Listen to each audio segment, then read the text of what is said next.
Hello বন্ধুরা, তোমরা সবাই কেমন আছো? আমি কাবেরিস কর্নার থেকে তোমাদের সবাইকে স্বাগত জানিয়ে আজকের রেসিপি আজকে রান্না করব ভেন্ডি চচ্চড়ি, সর্ষে বাটা দিয়ে ভেন্ডি চচ্চড়ি।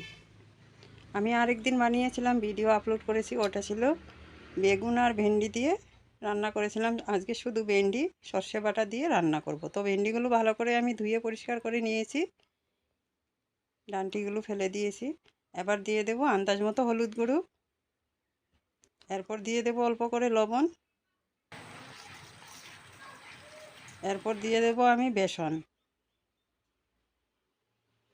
আর দিয়ে দেব অল্প করে লাল লঙ্কার গুঁড়ো। এবার আমি ভেন্ডিগুলো ভালো করে মেখে নেব। এখন সুন্দর করে ভেন্ডিগুলো মেখে নেব হাত দিয়ে। আর এদিকে নিয়েছি আমি অনেকটা সরষে, আর দিয়ে দেব পাকা লঙ্কা, একসাথে পেস্ট করে নেব মিক্সিতে। আর এখানে একটা কড়াই বসিয়ে দিয়েছি আমি, দিয়ে দেব সর্ষের তেল। তেলটা কিছুক্ষণ গরম হওয়ার পর মেখে রাখা ভেন্ডিগুলো দিয়ে দেব। ভেন্ডিগুলো হালকা ভাজা করে তুলে নেব, খুব একটা বেশিক্ষণ ভাজা করব না, আর ভেন্ডি চটপট হয়ে যায়।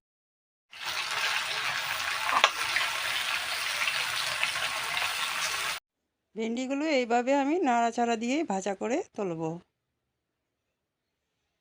খুব বেশি টাইম ভাজবো না।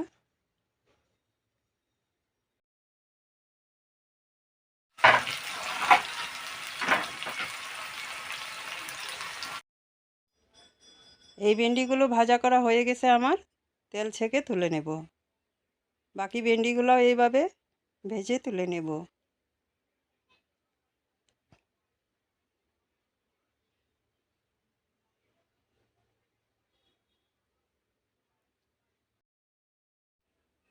বাকি ভেন্ডিগুলো আমি এইভাবেই ভাজা করে তুলে নেব। এগুলো হয়ে গেছে, এবার আমি তুলে নেব। ভেন্ডি এইভাবে ভাজা না করে সর্ষে বাটা দিয়ে রান্না করা যায়, তবে আমি অল্প ভাজা করে নিচ্ছি আগে থেকে। এইভাবে রান্না করলে বেসন টেসন দিয়ে মাখা করে এরপর ভাজা করে তুলে নিয়ে রান্না করে খেতে বেশি সুন্দর হয়, তাই আমি আগে ভেন্ডিগুলো ভাজা করে নিচ্ছি। এই ভেন্ডিগুলো ভাজা করা হয়ে গেছে, এবার আমি তেল ছেঁকে তুলে নিচ্ছি।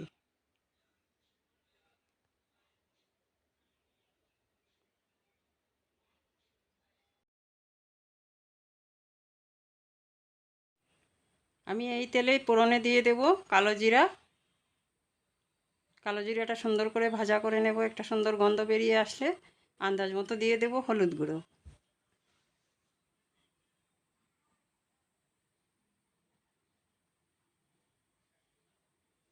দিয়ে দেব আন্দাজ মতো হলুদ গুঁড়ো। এরপর দিয়ে দেব আমি ঝালের জন্য ঝাল লঙ্কার গুঁড়ো। এখন দিয়ে দেব আমি 2টা টমেটো কেটে রেখেছি, দিয়ে দেব টমেটো, দিয়ে সুন্দর করে মশলার সাথে মিশিয়ে নেব টমেটোগুলো।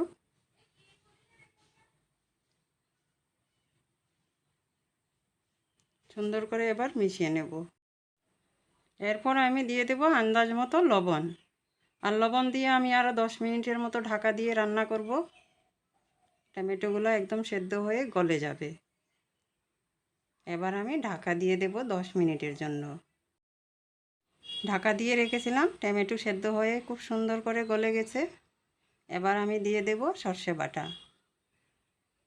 সর্ষে বাটা দিয়ে আরও কিছুক্ষণ আমি এভাবে মশলাগুলো কষিয়ে নেব। যতক্ষণ অবধি তেল ছেড়ে না দিছে ততক্ষণ অবধি আমি কষাবো। কিন্তু তোমরা চাইলে সর্ষে বাটা না কষিয়েও রান্না করা যায়, তবে আমি কষিয়ে নেব। এইভাবে সুন্দর করে ভাজা করে নেব। মশলা খুব সুন্দর করে কষানো হয়ে গেছে, তেল ছেড়ে দিয়েছে। এবার আমি দিয়ে দেব ভাজা করে রাখা ভেন্ডি। ভেন্ডি দিয়েও সুন্দর করে আবার মশলার সাথে ভেন্ডিগুলো মিশিয়ে নেব। এবার আমি দিয়ে দেব ভাজা করে রাখা ভেন্ডিগুলো, দিয়ে সুন্দর করে মশলার সঙ্গে মিশিয়ে নেব, মানে মিক্স করে নেব।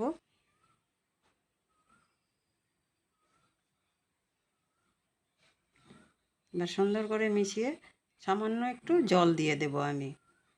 আর এই ভেন্ডির চচ্চড়িটা গা মাখা হবে, তাই আমি বেশি জল দেব না ঝোলের জন্য, একদম অল্প পরিমাণে জল দেব। আর এমনিতেও ভেন্ডিগুলো সেদ্ধ হয়ে গেছে ভাজা করার সময়। এখন আমি একদম অল্প পরিমাণে জল দিয়েছি, এই জলটাও একদম শুকিয়ে যাবে ঠান্ডা হয়ে আসলে। আর ভেন্ডির চচ্চড়িটা কিন্তু হয়ে আসছে, আর 10 মিনিট এইভাবে আমি রান্না করব, এরপর তুলে নেব। ভেন্ডির রেসিপিটা হয়ে গেছে, এবার আমি তুলে নেব। আর এইভাবে ভেন্ডির রেসিপি রান্না করে খেয়ে দেখবেন রুটি পরোটার সঙ্গে বা গরম ভাতের সঙ্গে অসাধারণ সুন্দর হয় খেতে। আর আজকের ভেন্ডির রেসিপি কেমন হয়েছে বন্ধুরা, তোমরা সবাই কমেন্ট করে বলবে। আর যারা যারা খাওনি এইভাবে সর্ষে বাটা দিয়ে ভেন্ডি চচ্চড়ি, একবার খেয়ে দেখবে, খেতে অসাধারণ সুন্দর হয়। এবার আমি তুলে নেব। ভেন্ডি তো অনেক রকম খাওয়া যায়, তাই আজকে ভাবছি সর্ষে বাটা দিয়ে রান্না করে খেয়ে দেখি, খেতে কিন্তু অসাধারণ সুন্দর হয়েছিল।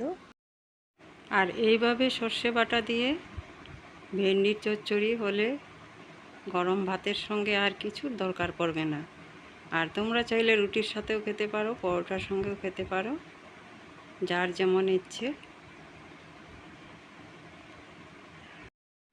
আর যদি আমার ভিডিওগুলো তোমাদের ভালো লাগে, লাইক কমেন্ট করে শেয়ার করে দেবে বন্ধুরা। আর আমার দেশের বন্ধু, দেশের বাইরের বন্ধু সকলকে আমার অনেক অনেক বুক ভরা ভালোবাসা। আর যদি কোনো নতুন বন্ধু হয়ে আছো, আমার চ্যানেলটা সাবস্ক্রাইব করে পাশে থাকা বেল আইকনটা ক্লিক করে দেবে, যাতে আমার নতুন ভিডিও সবার আগে তোমাদের কাছে পৌঁছে যায়। তো আজকের জন্য ভিডিওটা এখানেই শেষ করলাম। সবাই ভালো থাকবে। আজকের জন্য এখানে টাটা। আবার দেখা হবে নেক্সট ভিডিওতে।